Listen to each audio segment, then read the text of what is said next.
Good morning, everybody. Thanks so much for joining us today to learn about the new oral language course called Hebrew Alive.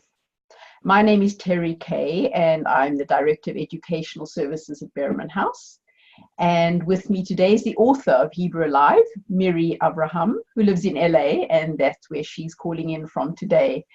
Miri has been a teacher, an educational consultant, and a mentor teacher for 25 years plus. She's an expert in Hebrew immersion, in curriculum writing, in developing thematic units and Israel education, and always with a student, with a child at the center. To get the most out of today's webinar, you really need no special Hebrew expertise. Many of you have it, but really all you need today is a rudimentary basic knowledge of Hebrew, no special expertise. We have approximately 45 minutes together, and in that time we're going to do the following. First, I'm going to introduce you in a general way to Hebrew Alive. Second, Miri will play through a typical unit so you can see what the activities are. And third, finally, we'll open it up for Q&A. In that respect, you'll see at the bottom of your screen a Q&A box, and that's what we'd like to request that you use rather than the chat box. So I'll be looking at it all the time while Miri is talking. We'll respond to questions as quickly as we can, and let's jump right in. So what is Hebrew Alive? It's an oral language. Hebrew Alive is an oral language program in which students learn and use authentic Hebrew, functional Hebrew, and practice speaking in real life, everyday situations. In other words, the language that is spoken in Israel. The children actually produce language. They speak. They use what they're learning. For example, they will order food in a restaurant, pretend, of course. They go clothes shopping. They invite friends to a birthday party. Again, Hebrew Alive is a curriculum guide for the teacher. Each teacher would get one of these, and we'll look at what's inside. Now, Hebrew Alive is built on the Ulpan Aleph and Ulpan Bet conversational Hebrew folders. They're modern Hebrew folders. There are 16 in all, 8 in Ulpan Aleph set and 8 in Ulpan Bet set.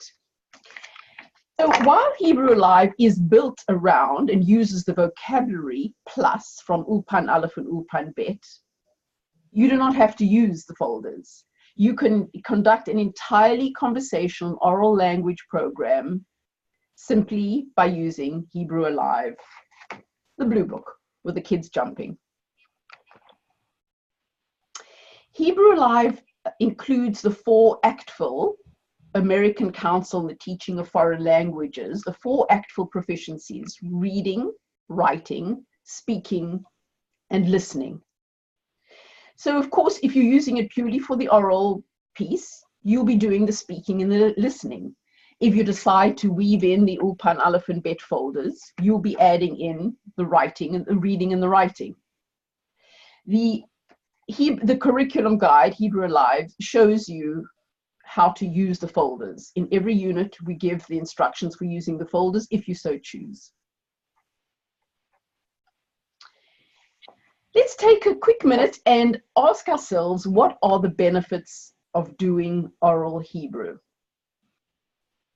And here, feel free to jump in and add it to the Q&A box, some of the advantages that you have found.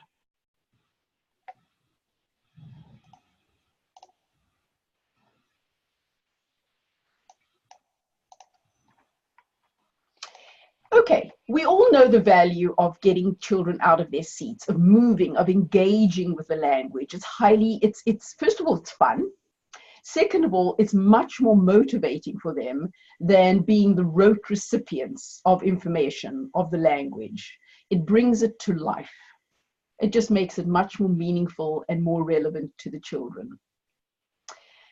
Of course, doing oral language involves different modalities. They'll be moving and writing and drawing and singing and playing and jumping and so on.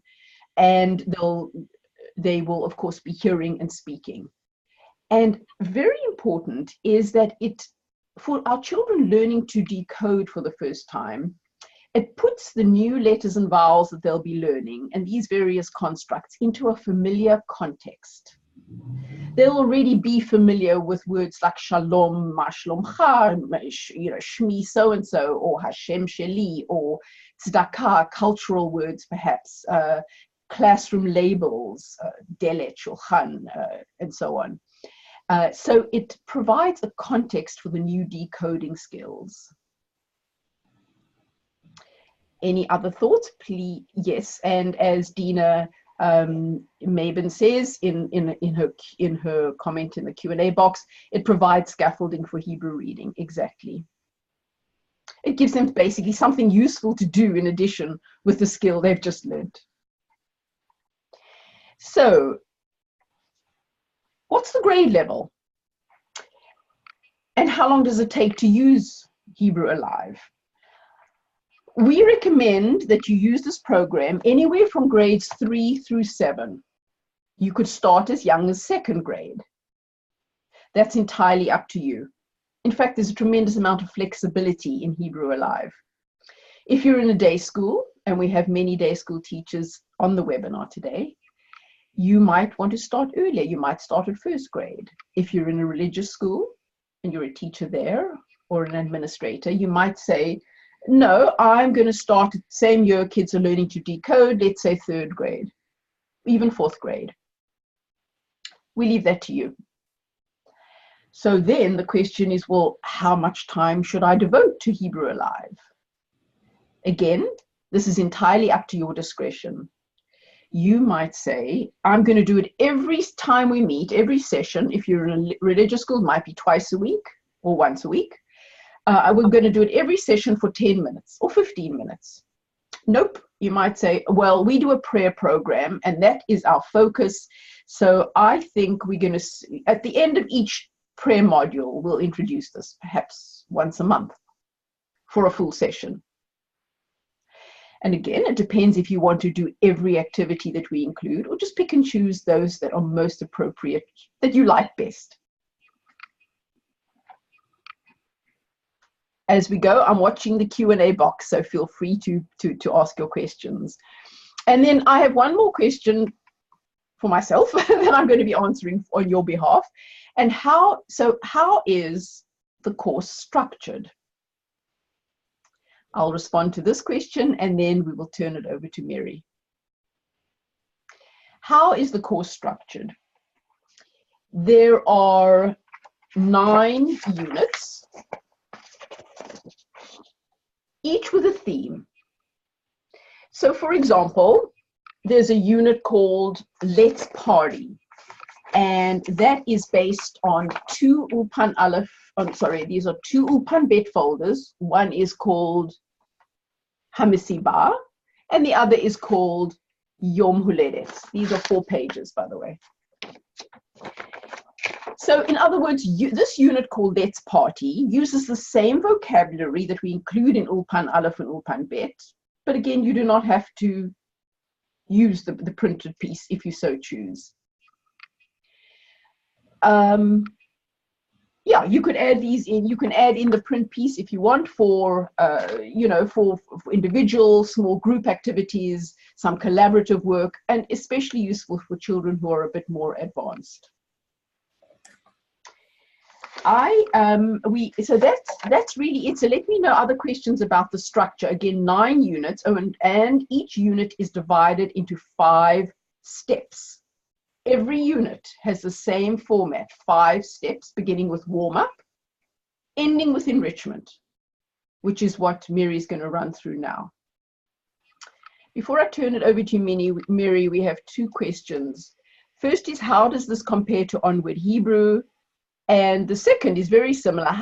Julie asks that, and Linda asks, how might this program be integrated or piggyback on Hebrew through movement? So Well, let me start, and then you can add to that, Miri. They both focus on the child at the center. That's onward Hebrew through movement, which is the piece of onward Hebrew that is most similar to Hebrew Alive. Onward Hebrew is sort of the philosophy. Hebrew through movement is the piece where children actually are up and moving and participating with the language. They both have in common that the children are doing and moving.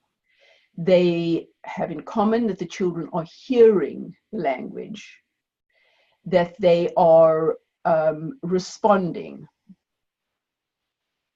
There's one major difference, and that this Hebrew Alive uses authentic, functional Hebrew that is spoken in Israel. And in Hebrew through movement, the children are using, the teacher is using mostly infinitives. Lashevet bebakasha, lakum bebakasha. And the children are moving in that way. Miri, what would you like to add to these questions, to this response? I would add to what Terry, you said, that in Hebrew Alive, we are using authentic language and using the language, producing the language, practicing the language in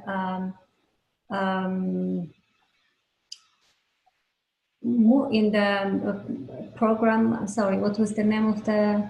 Hebrew through movement. The Hebrew through movement, like you said, it's call and respond. So the kids are responding to what the teacher says. And this is the major difference, that we are actually having the kids doing and speaking at the same time. Thank you. And we welcome further questions about this or, excuse me, any other subject. So over to you, Miri. Would you walk us through a typical unit, please? And talk about the 5 sections and give us examples as you go. All right. בוקר טוב לכולם וברוכים הבאים. I will go through the 5 sections, which are part of the ACTFL proficiency guideline. And I will walk you through the B'gadim. The B'gadim, this is the folder, and the B'gadim unit, which is clothing unit number 6, and the 5 section in each unit is warm up, chimum. The second section is review, chazara. The third one is haknaya, introducing new material. Tirgul is the 4th one, practicing, and enrichment is ha'ashara. So I will walk you through unit number 6, the clothing and B'gadim, and we'll start with the first section. So the first section in every unit would be chimum. And the purpose of chimum is just as when you start, before you start exercising, you stretch your body, you do warm up for your body. In this case, we warm up our brain to start learning and be ready in the mood of learning. And it can be as short as 1 minute, it can be as long as 5 minutes or 10 minutes. It depends on the class dynamic, and you choose what's best for your class. In the clothing unit, I chose the chimum to be colors. It's tzva'im, which they were introduced to before in unit number 4, ביחידה מספר 4.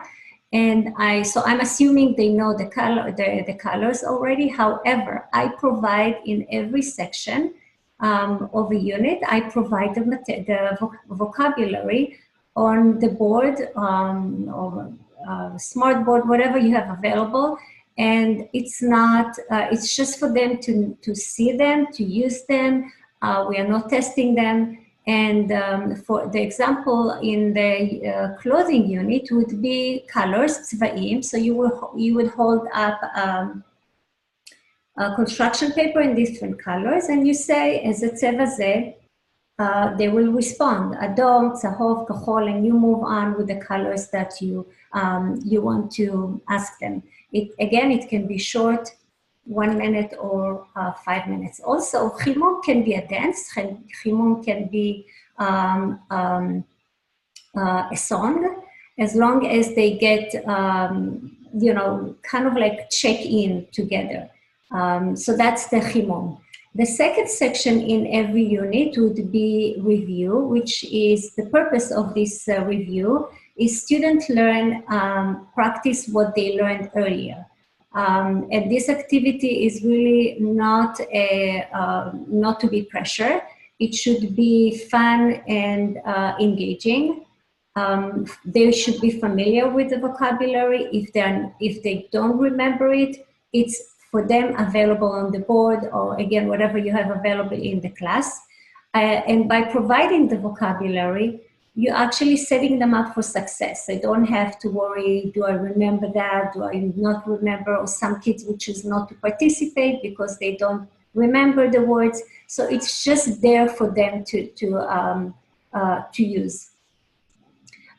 In the Begadim unit, I chose the activity I chose for review based on the fact that they learned places in unit number 2, ביחידה מספר 2, they learned about places like bית, גן, משפחה. So what I planned for them in this unit is to take scenes from different places that they were learned before and have pairs of students in front of each scene that you provided.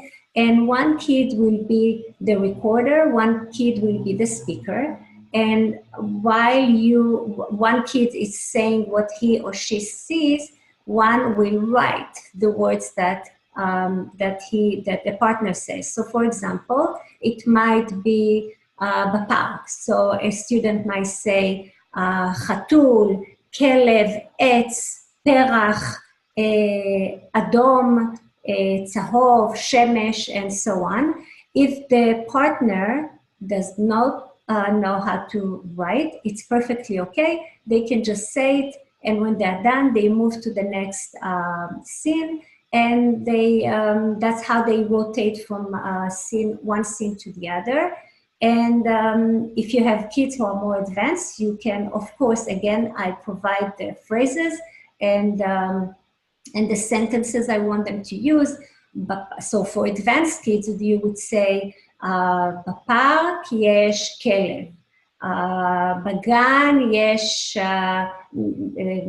חתול, יש עץ בצבע ירוק. So you're adding the colors, you're adding yes, you're adding and.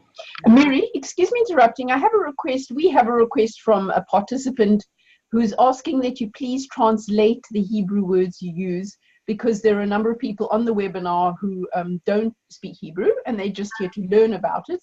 So for example, when you spoke about chimum earlier, you were referring to warm up. So if possible, whenever you say a Hebrew word, if you could translate it into English, that would be super. Absolutely. Thank you. Absolutely. So, okay.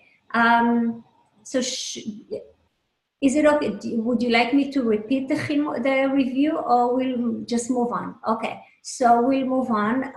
So the idea was to have the scenes that they were introduced to, for example, בפארק, בגן, or בבית הספר at school. So they were introduced to this vocabulary before. So you're just reviewing what they learned.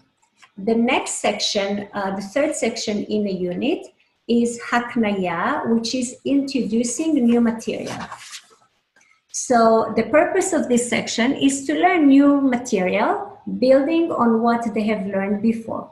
In the unit of clothing, ביחידת הבגדים, you present clothing items that you want them to learn. And my idea, you can bring pictures of the clothing that you want to introduce. You can draw pictures on the board. My idea was to bring real clothes and introducing them, and that's how they will learn when they see it in real life. So you start with a clothesline. חבל כביסה, and you have two kids holding the חבל כביסה, the clothesline on each end, and you introduce one item at a time. You take out from a shopping bag, from whatever you feel comfortable with, and you say, for example, you want to introduce pants. So you'd say, you take out the pants and you say, זה מכנסיים, and you hang it on the clothesline. And then you take חולצה, a shirt, and you say, זאת חולצה, and you hang it on the clothesline. The way you build on earlier learned material, you would say, they learned already colors, צבעים. So you would say you want to teach, you want to review or build on the color unit. You would say, זאת חולצה, this is a shirt, זאת חולצה בצבע אדום, in red shirt. And you move on to the next one, and you bring out a כובע, זה כובע, a hat, זה כובע בצבע לבן. And you keep going with the items that you want to teach. I purposely say בצבע in color red or in color, או בצבע לבן או בצבע אדום, and I avoid אדומה או כחולים, just to make it more simple and not to confuse them. So I would say, זאת חולצה בצבע אדום. This is a shirt and the color is red. It's very simple to learn that way. I would also want to introduce yes and en. There is or there isn't. So I would take everything out of the clothesline and I will say, על החבל יש חולצה, on the clothesline is there a shirt, and there is no shirt, and I would say, לא, אין חולצה, there is no shirt on the clothesline. So they would here learn the word yes and en, there is or there isn't. In fact, I just started this unit 2 weeks ago with my old third graders, and they love it, and they got a kick of it that I brought my own clothing. And it was, it's fun. And then you give them the option of coming and doing that by themselves, putting the item they chose from the bag that I brought and put it on and practicing together. זאת חולצה, this is a shirt, זה מכנסיים, זה מכנסיים, and repeat it after you, or after the kid who is presenting it. So this is, that's the introducing new material, haknaya. If you could pause for a moment, we have a question from Denise, and she's asking, are the students learning verb conjugations? Are they learning gender, or is it just vocabulary? She said she's having trouble figuring out how to take the vocabulary and turn it into conversing. So I want to respond, there's no formal conjugation learning, but maybe this is using it. So maybe, Miri, you could respond to this question. So we don't actually teach that in this unit. They were introduced to ani, ata in earlier units, and it's actually from the beginning throughout the guideline. You will see that almost in every vocabulary list, every milon, you have it. You have the words that they can use if they need to. Yes, but I think if I may interrupt you, excuse me. I think what Denise is asking, and Denise, you can clarify this if you wouldn't mind. Are the children actually formally learning grammar? Yoshev, yoshevet, yoshvim, yoshvot, or how do they turn this into a conversation? So they learn it by doing. So they are actually learning it by doing. So and I will tell you in a minute in the next section how do they practice lovesh and loveshet. It is available for them, and I would say ani loveshet or hu lovesh. And it's not like that I will say, today we are going to learn about lovesh and loveshet. It is throughout the guide you would see being used. So that's how they're going to learn it. Thank you. Thank you so much. I just want to read out loud what Dina Mabin wrote a little earlier in the session. She said, authentic Hebrew is the key. We know that learning a new language requires comprehensible input.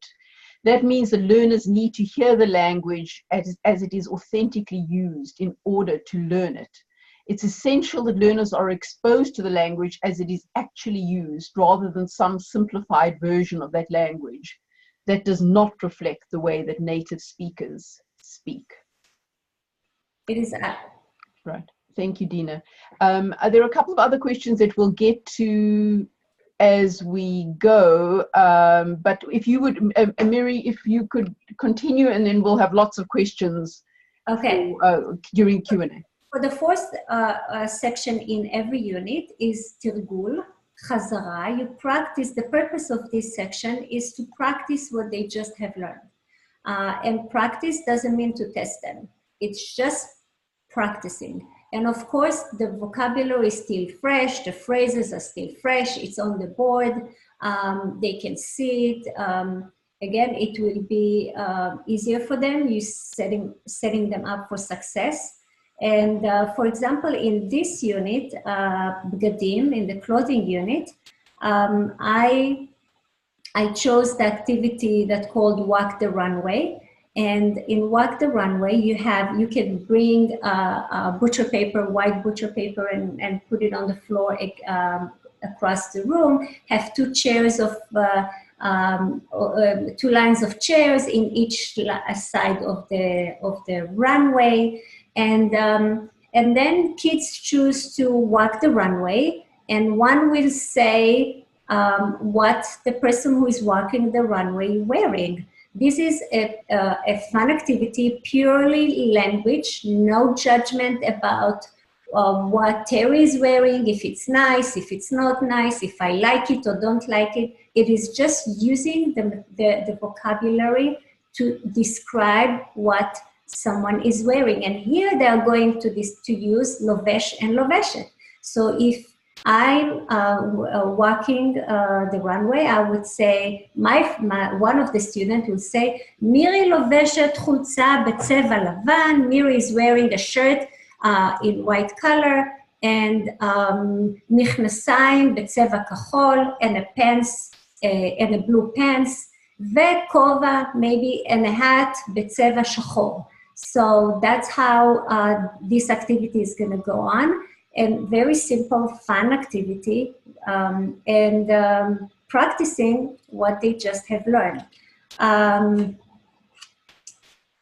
The next section, and the fifth section in every unit, which is the last one, is it ends, the unit ends with enrichment, which is a little bit more advanced, and it's optional.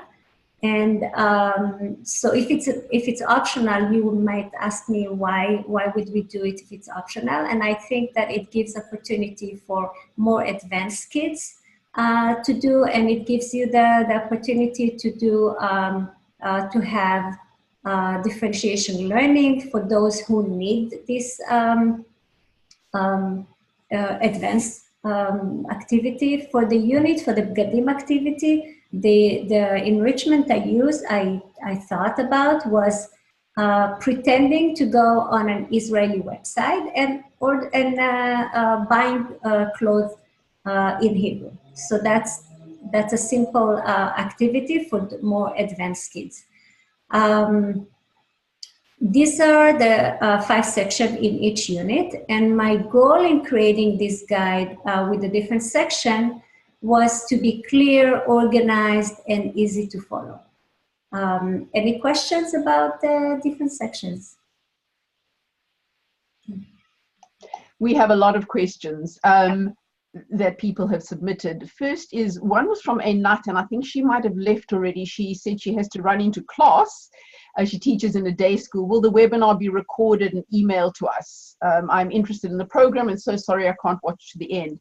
Yes, you will get tomorrow, you will get a follow-up email from automatically, And let me tell you what you're going to get in that email. Well, I'll tell you where we've posted the recording, which will be on the Hebrew Alive product page.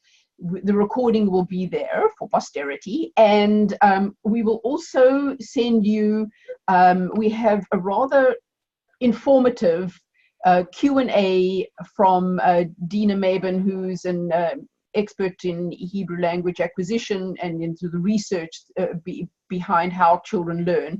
I have an informative Q&A that I'll send you the link to that as well.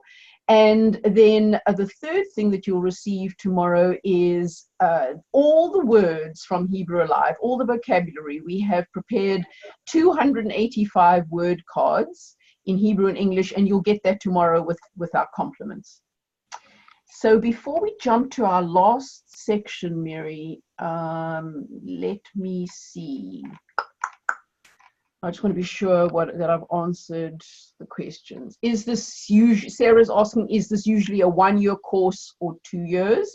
Of course, you can spread it out over 1, 2, 3, 4, or 5 years. You can come back to units. You can pick and choose what you want to do. As the kids grow, their skills will and their knowledge will accumulate. So that's entirely up to your discretion. Judy's asking, are there support materials, posters, flashcards, etc.? And is there training for new teachers? The flashcards I will send you. You can download them, use them for labels, for classroom games, for decoding as you choose. That will come with our compliments. There are posters available for Ulpan Aleph and Ulpan Bet that you can purchase, and that's it for the support materials. And of course, there are the print folders. There are 16 of these in all. So here was Begadim that Miri was referring to. And is there training for new teachers? We don't currently offer that. However, you can be in touch with Miri, and I will include. Well, let me talk to Miri about that, because Miri might be available for training, but I don't know that. So let me talk to her about that, and I will respond I will add that information in the email you get tomorrow. All right. Okay. Linda is saying, our temple is discouraging the use of gender identifiers, such as calling students boys or girls. This is, of course, particularly difficult when using authentic Hebrew, as we know, because Hebrew is a gendered language.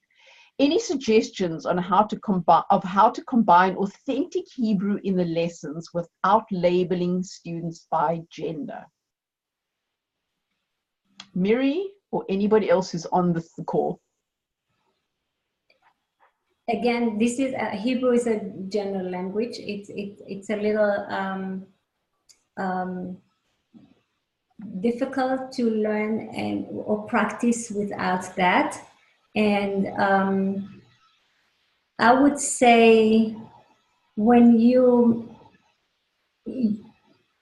I'm not sure how to answer this question. I think I may have a start, and that is, as much as possible, you can use the plural. You know, anachnu and talmidim and, you know, yeladim. And so as much as possible, use the plural. And I'm curious to know if anybody else has thoughts about this.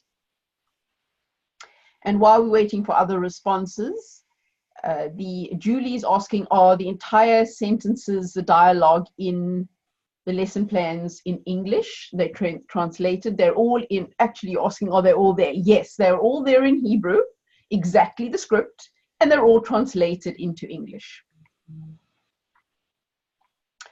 Denise is asking, wondering if teachers who don't speak Hebrew fluently can teach this, or if native or fluent Hebrew speakers are best. I don't use Hebrew through movement because they recommend fluent speakers as teachers. What are your thoughts, Miri?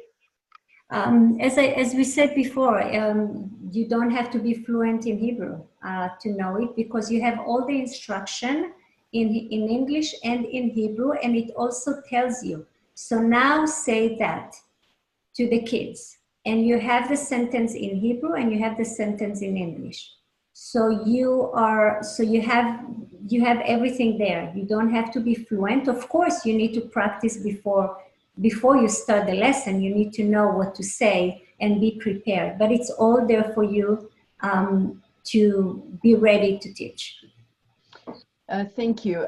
Michelle has responded to the question about gendered Hebrew and has suggested that maybe allow students to pick their pronouns and use the Hebrew related to how they identify. Yes. Yes. Yes, absolutely. Sarah asks, are there any platforms for teachers who use this, Hebrew Alive and Ulpan Aleph and Ulpan Bet, to be able to share teacher-made materials, worksheets? Currently, we don't have that. However, you've given me an idea, and maybe we need a Hebrew Alive Facebook page. We have a Hebrew in Harmony Facebook page, and maybe we need a Hebrew in Alive Facebook page where users could do exactly that. So Sarah, thanks for sparking that idea. Larry Katz has responded to the question about gender identity and says, Keshet and an Israeli organization held a webinar last year about alternatives in Hebrew for gendered language. I can probably find a copy of the webinar. I think the most practical piece was for calling people for aliyot, how to be called up to the bima. Got it. So Miri, we will continue with the questions, but let's wrap up our sort of prepared piece, and that is, can you just tell us briefly in what ways is this authentic use of the language, and why is that important? So Hebrew Alive uses authentic language that is used in the streets in Israel, at schools, at homes, and it's important to use authentic material, authentic language, because this is, it helps them connect to the culture. And the one example that I can give of using authentic language is when you teach in the first unit, getting to know you, Shalom has, when you ask here someone, hi, how are you? And you say, fine, thank you. In Israel, you say tov toda, you say tov, you say lo tov, you say, which means fine, thank you, or not good. Or you say in Hebrew, in Israel, you say kacha kacha, which means so. And this is something that they use actually in the streets, in the class. Kacha kacha, so. Another advantage, like I said, using authentic language is connecting to the culture. An example of connecting to the culture is actually in the unit of Begadim, the clothing that I just I walked you through. With my idea was to bring the clothesline and put the clothes on, and think about. I was thinking about that kids in America are not really introduced to the clothesline, or you don't really see it when you walk in the streets. But in Israel, from every balcony and terrace, you will see clothesline, and clothes are hanging on the wall, on the clothesline. So this is one way of learning that that's the culture in Israel. And if teaching second language, why not authentic? Okay, thank you, Miri. I think let's jump to questions because we have exactly 5 minutes left. If we have any time at the end, I'm going to ask you maybe to give 1 or 2 more examples of movement. But first, let us see the questions.